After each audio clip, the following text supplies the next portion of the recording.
visualizar direitinho, embaixo é uma fratura de fêmur. E em cima, a vítima está com uma lesão no face, uma lesão no tórax. Qual das duas é mais grave? A de baixo por quê? Lembrando que uma fratura no fêmur, a vítima ela pode perder cerca de 1 a 1,5 litro de sangue, porque o sangue é produzido onde? Nos ossos longos, né? E também em ossos achatados, como a figura pélvica, né? Qual das duas é mais grave? Fêmur. O fêmur, por quê? Fez a rama. Vamos lá, vamos fazer a comparação. Hemorragia externa, o que a gente vai fazer? Vocês vão aprender isso amanhã. A gente vai comprimir o local, elevar o membro e fixar o ponto arterial. Já na interna, o que vai acontecer? Só vamos elevar o membro e vamos fixar o local. Por que a gente não faz a compressão? Porque se vocês repararem, tem uma bolsa de sangue.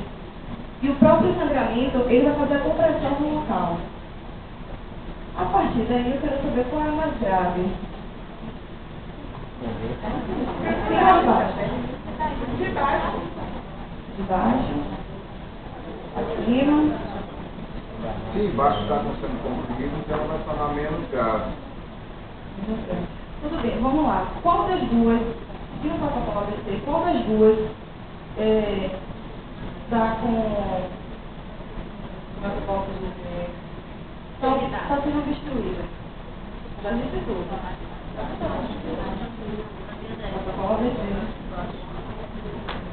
Tá, vamos lá. A figura de cima, ela, se vocês observarem, sim, a letra é o que do protocolo? Muito bem, a abertura de vida é. A de cima, se vocês observarem, ela está com uma pinça, né? Está entubada, a cervical está controlada, está estabilizada, as vias aéreas estão permeáveis, o ar está passando, né? E a partir desse novo quadro, eu quero saber qual das duas é a mais grave. A pergunta que não tinha falado. De baixo ou de cima?